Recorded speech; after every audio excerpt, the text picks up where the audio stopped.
Así inicia Es Noticia, Noticia en Profundidad. Un placer acompañarles. Soy Tatiana Pérez, estoy con ustedes como siempre desde este estudio, desde nuestra sede central en Caracas, en Venezuela. A partir de este momento, en la próxima hora, 3 temas son noticia, análisis de coyuntura.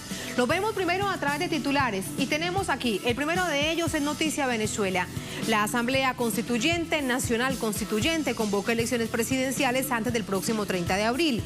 En una gran concentración, el presidente de esta nación, Nicolás Maduro, puso su candidatura a la orden del pueblo. Entre tanto, desde la oposición las reacciones son diversas, varios actores internacionales también se han pronunciado. Tenemos todo ese análisis en minutos aquí en Es Noticia. Segundo tema que es noticia, Brasil. La nación se moviliza en defensa del expresidente de este país, Luis Ignacio Lula da Silva. Concentraciones, bloqueos de vías, campamentos, plenarias son expresión del rechazo al ese amañado juicio en contra del expresidente, líder natural, que este miércoles tendrá un desenlace definitivo. Tenemos el análisis. Y tercer tema que es noticia, Turquía. Tercer día de la operación militar Rama de Olivo emprendida por el gobierno de Recep Tayyip Erdogan contra posiciones kurdas en Siria. Veremos por qué Turquía toma esta arriesgada decisión y las posturas de los actores involucrados. Es noticia que sí comienza. Bienvenidos, bienvenidas. Si esto no me enciende, quiere decir que todavía no se entiende. Que es necesario pues juntar tanta palabra y al practicarla sea posible sostenerla y haga más fácil caminar. Canción de hacer que nos invita a conseguirnos y enfrentar. Que hay una vida y la tenemos que luchar sin conformarnos solamente con soñar, sin soñarnos. En Noticia Venezuela, este martes la Asamblea Nacional Constituyente convocó elecciones presidenciales antes del próximo 30 de abril. Gobierno y oposición, también actores internacionales han reaccionado ante esta decisión. Vamos a revisarlo de manera detallada. A partir de la propuesta elevada por el diputado Diosdado Cabello, la Asamblea Constituyente convocó elecciones presidenciales en Venezuela. Hoy la Asamblea Nacional Constituyente, haciendo uso de sus poderes plenipotenciarios, ha sometido a la votación y ha sometido a la aprobación de su cuerpo de constituyentes, mujeres y hombres, la aprobación de un decreto donde se convoca elecciones libres, soberanas e independientes a todos los venezolanos a elegir su nuevo presidente en un lapso no mayor al primer cuatrimestre. La medida se presenta como una respuesta a los ataques nacionales e internacionales que amenazan la estabilidad política de la nación. Entre ellos, las sanciones políticas de Estados Unidos y la Unión Europea y el boicot económico, financiero y comercial que entorpece el intercambio del Estado venezolano con gobiernos y empresas extranjeras.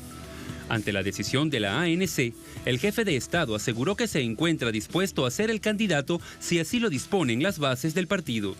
Desde la emblemática Plaza Oleri, donde conmemoraba el 60º aniversario de la caída de la dictadura de Marcos Pérez Jiménez, el mandatario solicitó al CNE elegir la fecha más cercana posible para los comicios. En Venezuela no va a decidir Donald Trump. En Venezuela no va a decidir Santos ni Rajoy.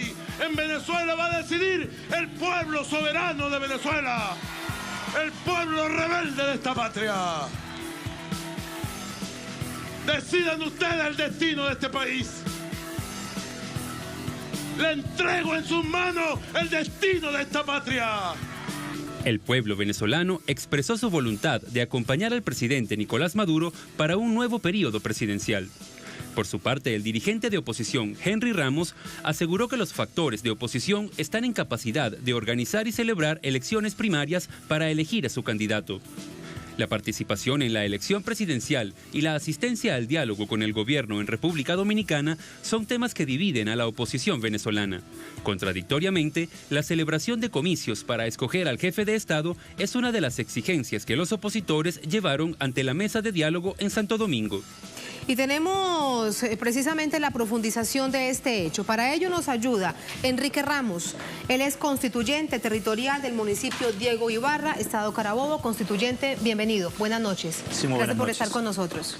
Es un honor poder acompañarlos, estar acá en un momento estelar de la patria. Hoy la Asamblea Nacional Constituyente, los que estamos dándole vida al papel de protagónico desde la Asamblea Nacional Constituyente, hemos hecho un llamado al Consejo Nacional Electoral para lo que va a ser las elecciones presidenciales, consolidando la democracia. Venezuela, ejemplo en el mundo de lo que es una democracia sólida, de lo que es el socialismo, de igualdad para todos y donde debe prevalecer la paz. Yo creo que con este llamado a elecciones se ratifica para profundizar la paz, la mayoría. El pueblo decide, el pueblo hoy tiene la posibilidad en el primer cuatrimestre de poder elegir a su gobernante. Nosotros desde el Partido Socialista Unido de Venezuela estamos preparados, con alegría, tenemos la organización para acompañar al líder, nuestro candidato ya. Vamos a ratificarlo pronto en el Congreso del partido, el único candidato, la unidad expresada en la voluntad de la mayoría de un pueblo. Constituyente, ¿y cómo se llegó desde la Asamblea Nacional Constituyente a esta decisión? ¿Qué pasó internamente?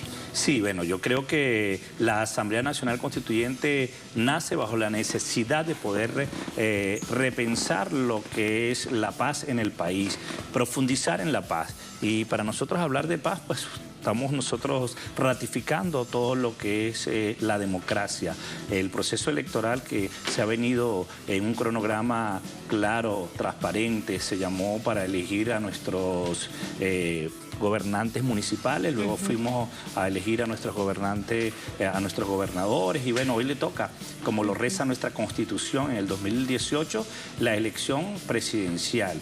Nosotros creemos que la base de cualquier sociedad está en la democracia. La democracia es el poder del pueblo se expresa a través de la elección popular, a través de poder elegir. Y eso es lo que hoy la Asamblea Nacional Constituyente... ¿Y fue una decisión que tomó por sorpresa al pueblo?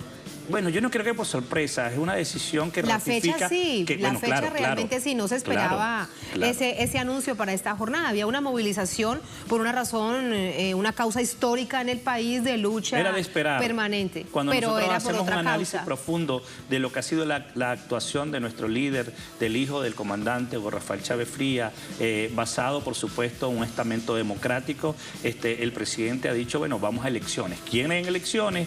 El mundo hoy ha sancionado a 7 hombres y mujeres que acompañan yo diría, caras visibles del gobierno, pero que no es una sanción individual, sino que es una sanción de atropello, del descaro, y que mientras ellos están sancionando porque dicen que en Venezuela no hay democracia, nosotros estamos ratificándole al mundo, nosotros estamos ratificando el liderazgo de Nicolás Maduro como principal líder, quien lleva las riendas de este país hacia un sendero muy seguro, como es consolidar la paz, el bienestar. Nosotros creemos que Venezuela en un momento de crisis que se vive, estamos apostando a lo que debe ser una economía sana y entendemos pues que el pueblo tiene la última voz y el pueblo se le ha convocado a elecciones. Este cuatrimestre que está ya en marcha para el mes de abril, entonces tenemos nosotros un cronograma que debe hacer público el Consejo. La fecha la deberá entregar en próximos días el Consejo Nacional el CNE. Electoral, bajo todas las condiciones que ameritan para poder tener una elección de la envergadura, como es elegir al principal líder o el mandatario de un país. Nosotros estaremos en los próximos días en espera de lo que va a ser la elección para el mes de octubre. Octubre para nosotros representa muchísimo, para nosotros el pueblo, para nosotros los que tenemos la esperanza, para nosotros los que creemos en la inclusión, los que soñamos y estamos empeñados en un mundo más humano, más justo, más solidario, de igualdad para todos. Entonces, abril representa eso. Lo que fue un atentado contra la democracia por parte de grupos minoritarios que vienen, por supuesto, apoyados desde afuera, desde el imperio, y que nosotros hoy ratificamos.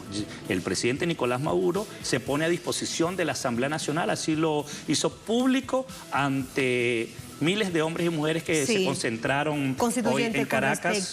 Con respecto a ello, desde el Partido Socialista Unido de Venezuela, usted no lo ha dicho hace solamente minutos, es el candidato. El presidente ha dicho, si lo decide el Gran Polo Patriótico, el Partido Socialista Unido de Venezuela hace parte de esta coalición de partidos. ¿Cuándo habrá un encuentro? ¿Cómo comienza a manejarse este tema para que sea el candidato único? Sí, estamos, yo diría, ahora de que nuestra Asamblea Nacional Constituyente hace un llamado al Consejo Nacional Electoral. Nosotros vamos bajo una ruta democrática. Esperemos, por supuesto, que se reúna nuestro glorioso Partido Socialista Unido de Venezuela. Pero ya el presidente Nicolás Maduro dijo que vamos a lo que va a ser el Congreso y que él se somete pues como candidato y que estamos seguros, yo como militante, como hombre que sigue los ideales de Bolívar, repito, de una patria libre y soberana, le damos el crédito y apostamos al liderazgo de Nicolás Maduro porque ha sido un hombre que el presidente bien nos condujo pues para que estuviera al frente del destino del gobierno bolivariano. Nosotros creemos que ha sido un presidente que ha demostrado capacidad. No es fácil gobernar en las condiciones que ha gobernado Nicolás Maduro. Es un país hoy bloqueado financieramente, yo diría sangrientamente. El pueblo se ha sometido, se le ha quitado el derecho, no solo, yo diría, las transnacionales, que ya venían bajo una línea de distorsión, porque 5 familias decidían lo que usted comía en este país, sino que desde fuera, hoy esos grandes empresarios han apostado a una guerra económica, pero que se suma a esta guerra económica hacia adentro todo lo que es el colapso a través de un bloqueo financiero que desde las instancias monetarias o bancarias le han impuesto el pueblo venezolano. Entonces hay que reconocer ese liderazgo y valentía que ha tenido el presidente Nicolás Maduro, un hombre con una visión política clara, con un compromiso revolucionario de entrega a su pueblo. Él ha dicho, y así lo ha hecho público, se ha catalogado como el defensor de los que menos tienen, el defensor del pueblo, y le ha dicho, pueblo no está solo, eso hay que reconocerlo.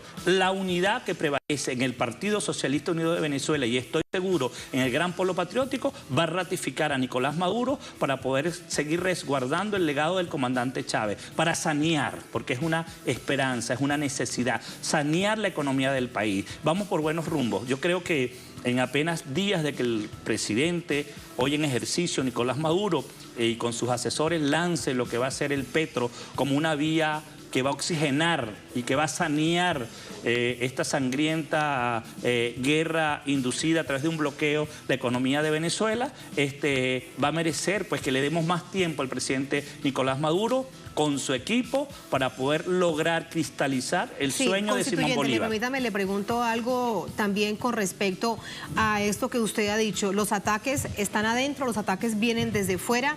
Parece una contradicción. ¿Qué mensajes se envía a nivel internacional por parte de la oposición y de aquellos gobiernos, no pueblos, gobiernos que atacan? Porque desde hace un año se estaba pidiendo, como si no fuese a suceder, elecciones presidenciales en Venezuela. Se anuncian las elecciones y ahora dice que no las aprueban, que son ilegítimas. Le dejo la pregunta planteada y vamos a recordar precisamente el 20 de marzo del año pasado. Esto decían 2 referentes de la oposición con respecto a ese pedido de elecciones presidenciales en Venezuela. Tiene que ir a elecciones, el gobierno tiene la necesidad de cumplir en este momento para que el país pueda expresarse. El mundo entero está señalando hacia eso y el gobierno no tiene escapatoria. Podrá ganar una semana, podrá ganar un mes, pero el gobierno sabe que no hay escapatoria al hecho de que tiene que ir a unas elecciones que renueven a todas las alcaldías, a todas las gobernaciones y que renueven el gobierno nacional. Yo creo que como una solución a la crisis, que requiere de una concertación nacional, que es un mecanismo al que recurren todos los países democráticos del mundo cuando atraviesan crisis de esta magnitud, que es la de considerar un adelanto de elecciones presidenciales. Elecciones presidenciales para este año 2019 es lo que está previsto en la Constitución venezolana. Esto lo decían desde tiempo atrás, incluso recordábamos también allí en este testimonio de Julio Borges, las de alcaldes, las de gobernadores que ya se dieron y bueno, todos conocemos el resultado, la decisión que en las urnas tomó el pueblo. ¿Por qué crees entonces esta contradicción? ¿Cómo la ves? ¿Qué se le dice al mundo? Fíjate lo siguiente, el mundo hoy ha hecho un análisis profundo de lo que pasa en Venezuela y realmente la oposición ha perdido credibilidad. O sea, quienes apostaban a la oposición irracional que está o que lidera el espacio político en contra del gobierno, se ha demostrado que son descarados, yo diría, poco consecuentes con el discurso. Ellos mismos se han entrampado en su propia rutina, diría yo, de poder decir hoy una cosa y mañana otra cosa. O sea, ellos no creen en la democracia, es lo que está claro. O sea, ellos descaradamente apuestan al conflicto, apuestan a tumbar un gobierno desconociendo el pueblo. O sea, si para ellos fuese mucho más corto poder hacer elecciones desde una tribuna donde solo se siente la unidad democrática desconociendo el pueblo, estoy seguro que lo harían. O sea, todo esto conduce simplemente a que hay un pueblo que acompaña lo que ha sido un sistema propuesto por el comandante Hugo Rafael Chávez Frías, que lo educó, que le creó conciencia y que está dispuesto por encima de todo a no dejarse doblegar. La oposición no ha entendido este mensaje. La oposición cree que está en los tiempos donde se podía tumbar y posesionarse del poder simplemente porque son los guapos y son los dueños, como dice el presidente Nicolás Maduro, de la colina. Pues hay un pueblo que ha batallado, hay un pueblo que ha crecido, yo diría, políticamente, ha crecido y ha podido establecer una línea que hoy se refleja en la unidad cívico-militar a través del comandante Chávez. Hay un pueblo organizado, hay un pueblo político, y esto tiene que saberlo Sudamérica. En hay un pueblo político de las y quien decide el pueblo. Locales y de gobernadores se conoció. Y eso a nivel interno, si le preguntamos al 100% de la población, está bastante claro, así lo acepten o no, lo reconozcan o no. El asunto es a nivel internacional, sin ánimo de hacer futurología. De aquí a abril veremos más ataque, como lo que ya vimos, por ejemplo, durante esta jornada, comunicado del llamado Grupo de Lima, comunicado del Departamento de Estado de los Estados Unidos, desconociendo este proceso de elecciones presidenciales. La convocatoria está abierta. O sea, el llamado es para todos los venezolanos, organizaciones políticas, partidos políticos, movimientos políticos que quieran hoy poder medirse ante un pueblo, está abierta. Ya nosotros, por nuestro lado, lo dijo el presidente Nicolás Maduro, hoy en esta gran concentración, estamos preparados, ya estamos nosotros dentro de un cronograma que comienza de inmediato, los comités en las fábricas, en las universidades, los jóvenes, las mujeres, nosotros no nos vamos a desgastar. La Asamblea Nacional Constituyente ha hecho, yo diría, su mejor trabajo. Ha convocado al Consejo Nacional Electoral. Estoy seguro, porque conozco y he podido darle seguimiento al trabajo de nuestros representantes al Consejo Nacional Electoral, de las rectoras del Consejo Nacional Electoral, que en los próximos días van a dar la fecha y nosotros vamos a acudir a inscribir nuestro candidato. O sea, tenemos nuestros protocolos internos que tienen que pasar primero por el Congreso del partido para ratificar. Que será y yo apuesto, en próximos días, Enrique Ramos, como hijo de Chávez, como revolucionario, apuesta a reconocer el trabajo hecho por Nicolás Maduro, apuesta al liderazgo de Nicolás Maduro, al humanismo de Nicolás Maduro, al hombre que ha cosechado las victorias en los momentos más difíciles. No creo yo que hoy nosotros se nos puede imaginar poder desconfiar de que el liderazgo de Nicolás Maduro para un pueblo, el compromiso pueblo líder hoy se encarna en Nicolás Maduro. Entonces estamos apostando a Nicolás Maduro. Vamos en unidad a poder ratificar a Nicolás Maduro como el único candidato de la revolución. El mundo entero ha conocido a Nicolás Maduro en sus diferentes facetas como diplomático, pero sobre todo hoy lo conoce como uno de los hombres uno de los hombres con mayor estrategia o gran estratega para poder salir de los conflictos más difíciles. Apostó a la constituyente cuando veíamos víctimas que caían en las calles simplemente por el color de piel, que eran asesinados de la forma brutal que usted se puede imaginar, y nos llamó a constituyente. Hoy día nos han bloqueado financieramente, nos han ahogado, nos han quitado la posibilidad de tener las comidas y que el venezolano pueda tener una mesa sana, yo diría bajo la cesta básica, y el presidente nos ha dicho, vamos por encima de este bloqueo con el petro, vamos a hacer lo que va a ser la economía virtual. Nos convertimos en el primer país de una economía virtual. Venezuela dando ejemplo una vez más, como dice nuestro himno, el ejemplo que Caracas dio. Estamos seguros que Caracas va a dar un gran ejemplo y que necesitamos más tiempo, necesitamos ratificar a Nicolás Maduro. En apenas días, en estos meses que nos quedan para nosotros ir al proceso electoral, estamos claros de que ese pueblo no va a titubear. Nosotros también queremos darle las gracias, yo diría, a la oposición que se ha quitado su máscara. La ambición ha sido de tal, yo diría, tal magnitud que los ha enloquecido. Ellos dicen hoy queremos elecciones, ahora dicen no vamos a la elección, es ilegal. O sea, ellos hoy día se convocan sí, y se pelean entre ellos mismos. Este es un asunto también bien interesante para hoy día se analizar sientan con Capriles, mañana atacan a Capriles. Hoy día se sientan con Ramos Ayub y lo ponen de presidente de la Asamblea Nacional y mañana es el enemigo. O sea, toda esta situación que los ha entrampado a ellos, los ha alejado de un pueblo, los ha alejado de inclusive su militancia. Hay una militancia que muchos me decían, y yo lo viví desde mi municipio: mira, Enrique, yo soy de oposición, pero apuesto a la paz.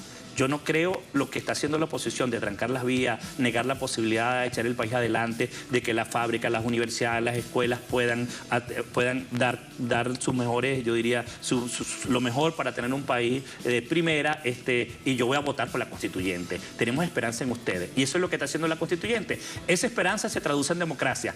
Hoy llevamos elecciones y estamos preparados, estamos seguros de un gran triunfo, como nunca. Tenemos que esperar que entregue la fecha con todos los detalles por parte del Consejo Nacional Electoral. Gracias, constituyente. Gracias. Un placer y muy buenas noches. Gracias. Muchas gracias. Regreso con ustedes a la mesa para revisar más información a propósito de esta jornada. Miren qué interesante este artículo que tenemos aquí. Lo amplió para ustedes. 72% de venezolanos apoya elecciones presidenciales. Un 72% del pueblo está de acuerdo con adelantar elecciones presidenciales entre febrero y marzo de este año. Esto lo revela el estudio de una encuestadora, Interlaces, empresa Interlaces. Los resultados de la encuesta se realizó del 22 de noviembre al 8 de diciembre de 2017. Coinciden con el anuncio de este martes de la Asamblea Constituyente sobre el adelanto de la elección. Y tenemos algunos resultados. Acá, por ejemplo, la encuesta reveló la preferencia de venezolanos en cuanto a candidatos a las primarias de la oposición. El sondeo fue revelado este domingo 21 de enero por el periodista José Vicente Rangel en su programa transmitido por la televisora local Televen. Allí tenemos todas las cifras que da cuenta de esta encuesta y lo dejamos aquí para que ustedes lo lean y también lo compartan en www.telesurtv.net. Así nos vamos a la primera pausa en El Noticia. Al volver en Noticia, Brasil. La nación se moviliza en defensa del expresidente Luis Ignacio Lula da Silva. Son diversas las expresiones de rechazo a esa denuncia de un juicio amañado en su contra, que este miércoles tendrá un desenlace definitivo. Tenemos información, tenemos el análisis al volver en El Noticia.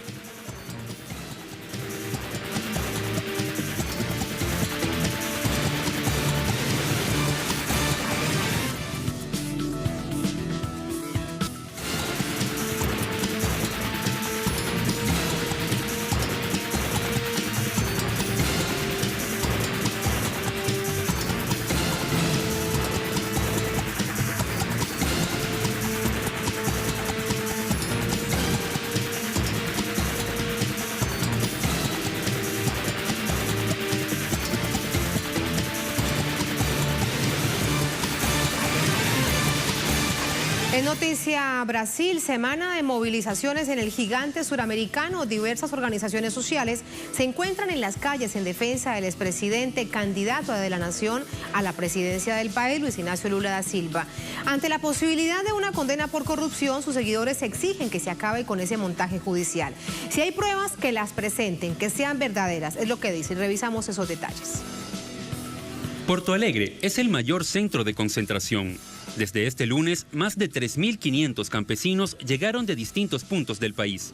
A la convocatoria se unieron movimientos populares, sindicales y los trabajadores rurales sin tierras. Los manifestantes recorrieron las principales avenidas de la ciudad hasta llegar al anfiteatro Puesta del Sol, lugar donde quedó instalado un campamento para realizar una vigilia hasta el miércoles, fecha del juicio en segunda instancia contra el exmandatario. Este martes, a solo horas del juicio, las actividades no se detienen. En la Plaza La Matriz, el Movimiento de Mujeres del Mundo realiza el acto Campaña de la Legalidad para exigir respeto a las leyes y respaldar a Lula da Silva ante las acusaciones sin pruebas en su contra. Hoy luchar en las calles de Porto Alegre es luchar por una perspectiva de futuro para una generación que quiere tener poder de decisión sobre su propio cuerpo y su propio destino. La expresidenta Dilma Rousseff acompaña a las cientos de mujeres.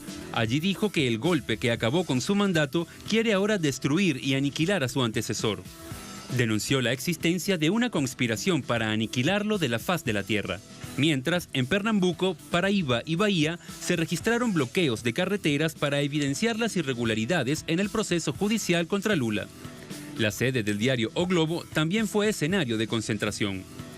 Lula da Silva fue sentenciado el juez Sergio Moro a 9 años y 6 meses de prisión por delitos de corrupción pasiva, lavado de dinero y de supuestamente ser el dueño de un apartamento recibido como soborno por una constructora.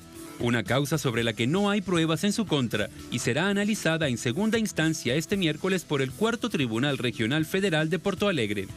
Al respecto, juristas brasileños denunciaron anomalías en el proceso judicial y señalaron que para hacer una sentencia se necesitan datos concretos y en ninguna parte hay unas escrituras a nombre de Lula o cualquier otra prueba que lo relacione como dueño del inmueble. El líder del Partido de los Trabajadores se mantiene como favorito para las presidenciales de octubre. ¿Y cómo cerró esta jornada? De eso le preguntamos a Ignacio Lemos desde Sao Paulo. Ignacio, muy buenas noches, adelante. Cuéntanos de este balance de todo el país.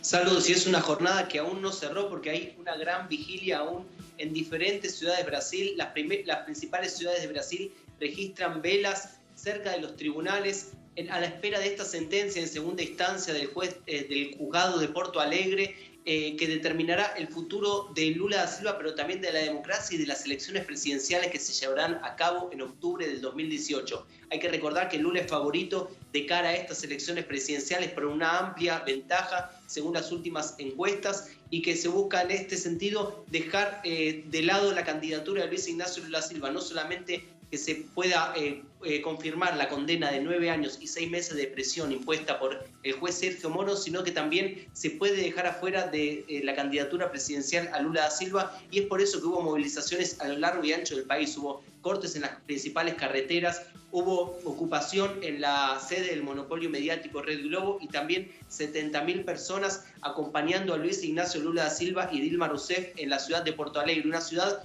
con 1.500.000 de habitantes, más o menos, que ha registrado 70.000 personas en sus calles en un acto fuera de lo normal, y es por eso que la población se manifiesta en este día pre-sentencia en segunda instancia del juzgado de Porto Alegre.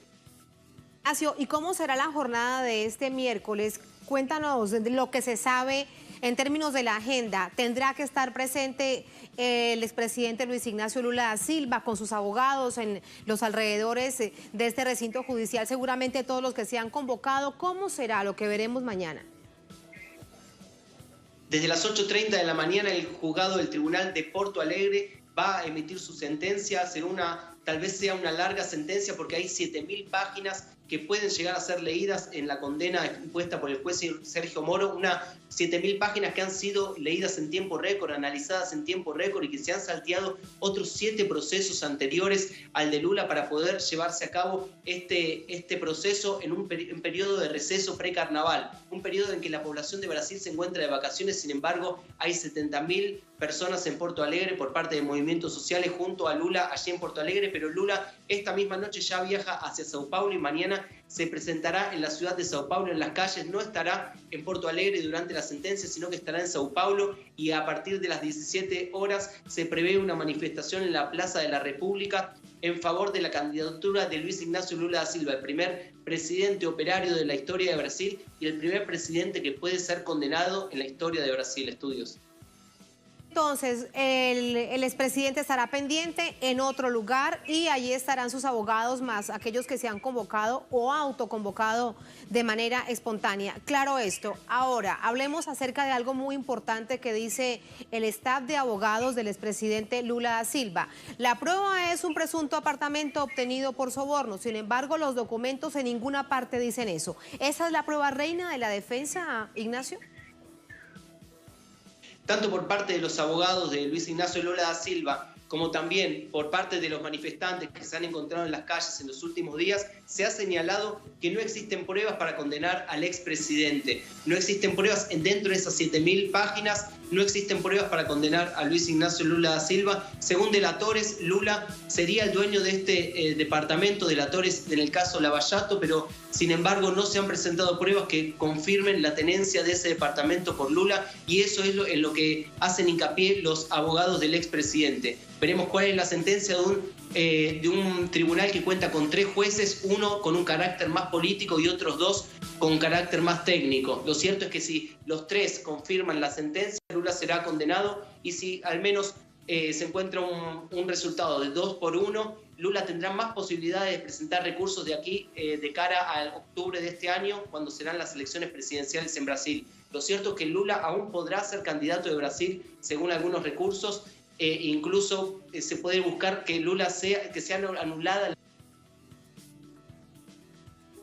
de ser electo presidente de Brasil. Queda un largo trecho de aquí a octubre, varios recursos pueden ser presentados y en ese sentido Luis Ignacio Lula da Silva aún podría ser el presidente de Brasil. Último, Ignacio, te pregunto ya a esta hora, cuando falta poco para un día tan definitivo para la democracia, para el Partido de los Trabajadores, para el progresismo, para todos esos movimientos que desde hace 2 años se movilizan de manera permanente en las calles. La política interna, ¿qué dice al respecto? Lo cierto es que desde la salida de Dilma Rousseff hasta aquí, la política ha variado mucho. El programa que ha sido votado durante las elecciones en el 2014 por los brasileños ha variado mucho en relación a lo que ha sido implementado por Michel Temer. Contamos con un congelamiento de la inversión social por 20 años, una reforma laboral, una reforma jubilatoria que está en pie de ser votada, y ahora esta tentativa de quitarle la chance de ser electo al candidato con favorito de cara a las elecciones presidenciales del 2018, y un punto más es que suena en los medios de comunicación brasileños y también ya ha mostrado el visto bueno de Michel Temer una tentativa de parlamentarismo en Brasil para así dejar afuera totalmente al Partido de los Trabajadores de cualquier tentativa de llegar al poder nuevamente en Brasil. Solo esto ocurre en poco más de un año después del golpe parlamentario contra Dilma Rousseff. Es por eso que hoy Dilma Rousseff señalaba en Porto Alegre que lo que se está dando es una continuidad del golpe que destituyó a su gobierno y que ahora busca quitar la oportunidad del Partido de los Trabajadores de reascender al poder en Brasil. Estudios. Gracias, Ignacio, por todos esos detalles. Durante la próxima jornada, a través de ti y de todo nuestro equipo desplegado en Brasil, nos mantenemos al tanto de lo que suceda. Muy buenas noches. Allí teníamos a nuestro corresponsal permanente en Sao Paulo, Ignacio Lemus. Bueno, es lo que les decimos, mañana en un día importante, un juicio que comienza a las 8 de la mañana, hora local, en segunda instancia, según bien lo ha detallado Nacho, en contra del expresidente Luis Ignacio Lula da Silva. Lo cierto es que los más expertos juristas de esta nación suramericana, su propia defensa, los miles de seguidores, denuncian que se trata de un falso positivo judicial, es decir, un montaje de pruebas muy parecido a la misma fórmula aplicada para sacar del poder a la presidenta constitucional Dilma Rousseff. Vamos a ver cuál es ese enlace aquí a través de la pantalla de Telesur. Así nos vamos a la segunda pausa en El Noticia. Al volver, en Noticia Turquía. Tercer día de la operación militar Rama de Olivo, emprendida por el gobierno de Recep Tayyip Erdogan contra posiciones kurdas en Siria. Veremos por qué Turquía toma esta arriesgada decisión y la postura de los actores involucrados. Información, análisis al volver en El Noticia.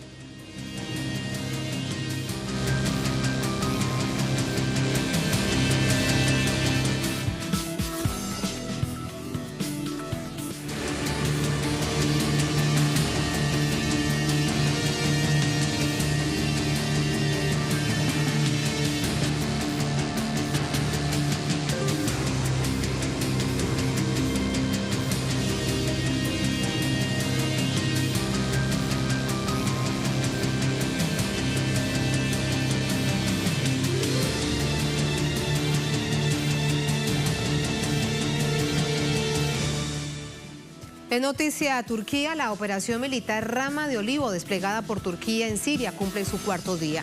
El presidente Recep Tayyip Erdogan afirma que el ataque es en legítima defensa de su frontera en contra de las milicias kurdas que considera terroristas. Esta ofensiva ya ha dejado víctimas civiles. Vamos a revisar algunos detalles. Fuerzas militares turcas y combatientes del llamado Ejército Libre Sirio entraron sin autorización a territorio sirio el pasado sábado.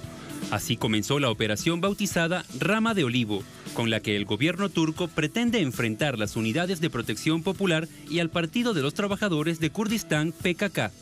A juicio del gobierno de Erdogan, son terroristas acantonados en la ciudad siria de Afrin para hacerle daño a su país.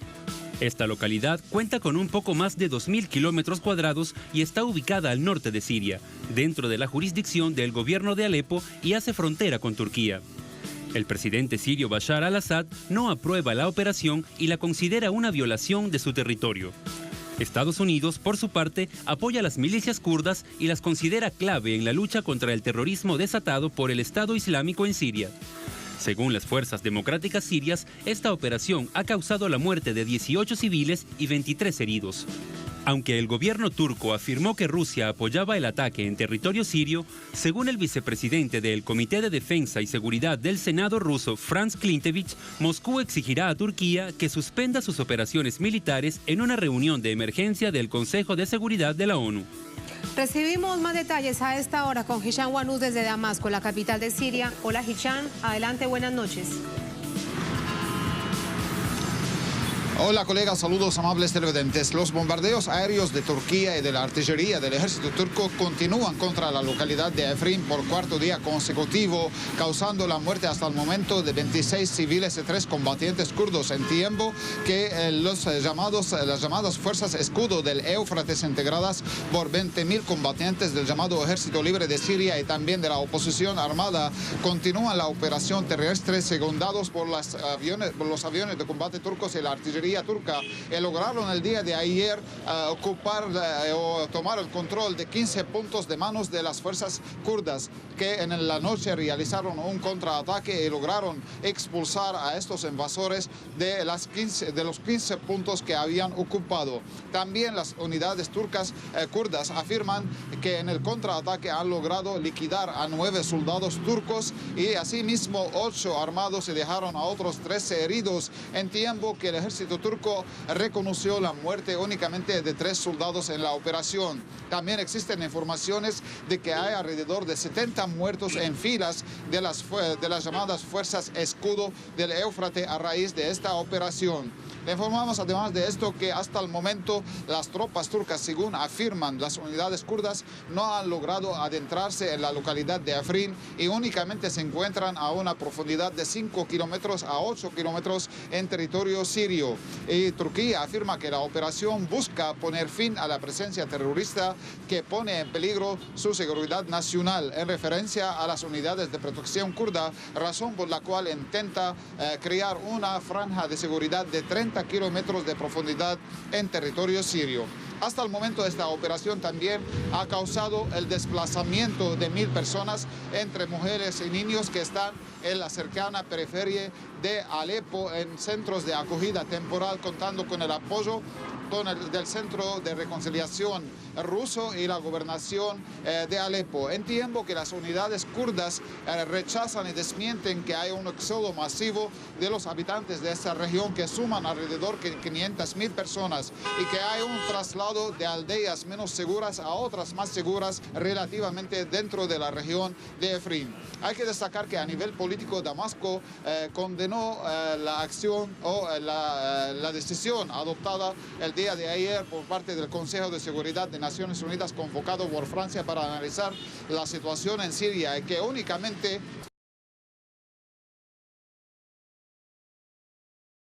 a Turquía a ejercer control sobre sus sin condenar esta agresión turca contra el territorio sirio, y también critica que han tratado de plantear y politizar el tema humanitario en Ghouta Oriental y Idlib, donde los terroristas del Frente al-Nusra están perdiendo la guerra. Además de esto, hay que destacar químicas en el Consejo de Seguridad de químico contra la localidad de Duma en la Ghouta Oriental, cuestión que ha sido rechazada por parte de las autoridades sirias. A nivel internacional también Estados Unidos, al igual que Alemania y Francia, han manifestado su preocupación de esta operación e instaron a Turquía a ejercer control sobre sus acciones. En tiempo que a nivel árabe, el Comité de Asuntos Árabes en el Parlamento egipcio condenó lo que ha calificado como una agresión del régimen turco contra la localidad siria de Afrin y una violación a la soberanía e independencia de Siria, y esto al Consejo de Seguridad de Naciones Unidas a adoptar una resolución vinculante para detener esta agresión, y también llamó a Turquía a detener su injerencia en los asuntos internos de Siria y su incesante apoyo a los terroristas del Frente al-Nusra en territorio sirio, como lo han hecho anteriormente en Irak y Libia. A nivel popular, el pueblo sirio avala la postura del gobierno sirio y apoya a su ejército en la lucha contra el terrorista, y afirma que que su prioridad actual es la lucha contra los extremistas del Frente al-Nusra, y una vez que termine de limpiar al país de estos terroristas, podrá hacer frente a la invasión turca a territorio sirio, y también limpiará a todo el territorio sirio de las tropas extranjeras, ya sean turcas o norteamericanas. Esta es toda la información que tenemos por ahora. Volvemos a los estudios en Caracas. Gracias, Hisham. Allí teníamos, lo ven ustedes, es una compleja situación que vamos a tratar de desmenuzarla en lo que nos queda de tiempo. Para ello nos ayuda Isabel Frangui, abogada, analista internacional, especialista en asuntos de Oriente Medio, nos acompaña desde Caracas. Doctora Frangui, buenas noches, bienvenida a Noticias. Buenas noches. La primera pregunta, como decía a nuestra audiencia, a ver si logramos desmenuzar de la manera más sencilla un complejísimo asunto que genera también máxima atención en Oriente Medio. ¿Qué relación hay entre Estados Unidos y las milicias kurdas que se encuentran en este momento en la frontera entre Siria y Turquía?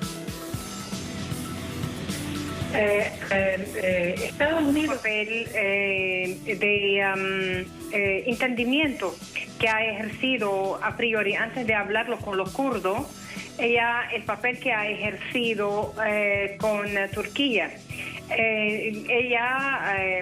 Estados Unidos estaba al tanto de esa arremetida unilateral de parte de Turquía contra un territorio sirio, aunque son kurdos, pero son plenamente en un territorio soberano perteneciente a Siria, y que cualquier otra decisión meramente tiene que ser relativa a la decisión gubernamental de Siria y no a una agresión unilateral, porque la podemos ubicar dentro de la naturaleza de agresión al territorio soberano sirio.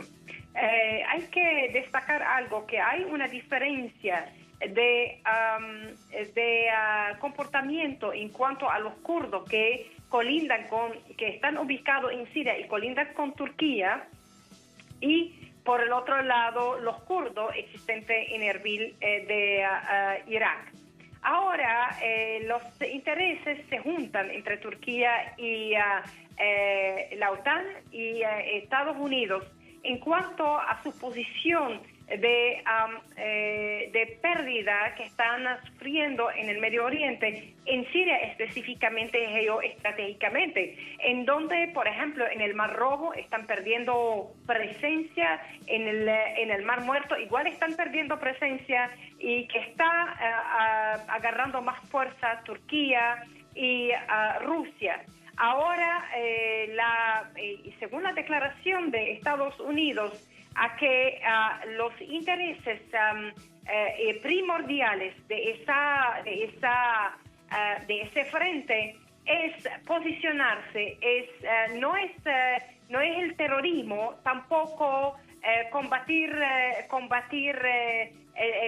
al decir el terrorismo es juntar esfuerzos y intereses para poder estar enfrente del posicionamiento de Siria dentro del territorio. Entre ellos, ayudando a Nusra, que son la fuerza moderada, como la llaman, ayudándolos a que frene la victoria que viene llevando a cabo el ejército sirio en Idlib. Al saber y notar que Idlib, bien lo dijo el periodista Wanus, es un punto muy estratégico que solamente residen los aliados allí de Estados Unidos. Aprovechando de este espacio Turquía ha logrado... Sí, pero doctora Frangui, permítame, aquí le pregunto algo, que sobre esto llamaba la atención el canciller de Rusia, Sergei Lavrov, hombre curtido en la vida diplomática. Estados Unidos fomenta ánimos separatistas entre los kurdos sirios. Y pareciese, por lo que está pasando, esto lo dijo hace solamente unos días, pero después de esta operación que emprende de manera militar Turquía, pareciese que es así. ¿Cómo lo ve usted? Que Estados Unidos está utilizando a los kurdos en esta región para balcanizar Siria, que al final de cuentas ese era el objetivo que tenía antes de iniciar la guerra en este país. Exactamente, pero primordialmente en materia geoestratégica ahorita, con el ejército sirio que se está avanzando, acuérdese de que las respuestas están viniendo como de manera reaccionaria, de manera improvisada de parte de Estados Unidos, porque no esperaban esa victoria y esa posición del ejército sirio tan fuerte y tan rápida en derrocar al Nusra hacia Idlib, que viene el esfuerzo militar desde el campo de Alepo y de la capital Damasco. Vienen juntando fuerzas para derrocar de una vez a sus aliados, únicos aliados al Nusra. Ahora, aprovechó allí, hay que enfocar sobre un punto específico, de que Turquía aprovechó bajo el lema y el nombramiento de que es el ramo de olivo de paz, y está tratando de hacer una franja de seguridad para ella, porque siempre representan los kurdos para los turcos una amenaza latente y siempre presente. Por eso ellos quieren, dentro de unas 30 kilómetros adentro de Siria, tratar de crear esa franja que en sí, históricamente, Estados Unidos durante esa guerra ha denunciado, no ha querido que esto sucediera. Ahora, por eso se dice que se juntan los intereses, se juntan los esfuerzos, cada quien trata de ubicarse dentro de este ajedrez y mapa estratégico en Siria. Sí, doctora Frangi, y por eso me queda esta última inquietud. Cuenta que Estados Unidos es un enemigo evidente del gobierno, del pueblo sirio, porque quedó absolutamente evidente en la coalición internacional que prácticamente desintegró el país. Ahora también Turquía considera a Estados Unidos enemigo, y esto sucede desde este golpe de Estado en contra de Erdogan, que siempre denunció él como presidente que era organizado, que había sido preparado desde los Estados Unidos. Ahora, desde esta perspectiva, si Turquía y Siria tienen el mismo enemigo, ¿no será que en adelante lo que sucederá es que se unirán para ir en contra de él? Eso debería ser lo lógico, ¿no? Es lo lógico, pero sin soslayar la idea de que Turquía ha estado un epicentro de financiamiento de todos los grupos terroristas para derrocar al gobierno sirio. Por eso repito, que los intereses a veces van y vienen, viceversa. Lo más lógico que estamos viendo, lo que le dije anteriormente, que Turquía ha tenido un avance preponderante geoestratégico en la zona balcánica, aliada de Irán y aliada de Rusia en contra de Estados Unidos. Pero en unas ciertas etapas hay como discordia con Estados Unidos, ¿ven? Entonces, siempre los intereses estratégicos que lo estamos viendo están en primera fila y tienen prioridad para estos dos partes que cada quien tiene su aspiración en la zona. Sin olvidar de que es una derrota más para Estados Unidos estratégicamente. Se está quedando atrás, como está haciendo un alto, tratando de hacer un alto al avance del ejército sirio para tomar aire y tomar posicionamiento en la zona.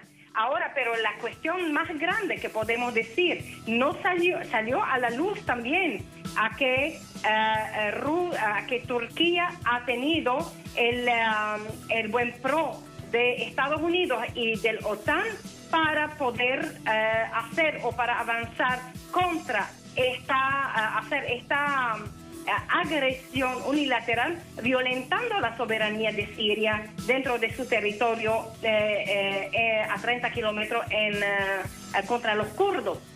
Ahora, por eso, la decisión de Siria y el pronunciamiento ante el Consejo de Seguridad diciendo que ahorita nuestra prioridad es combatir a las fuerzas terroristas que están en Siria, y después nosotros nos entendemos cómo liberar y cómo proteger la soberanía de nuestro país.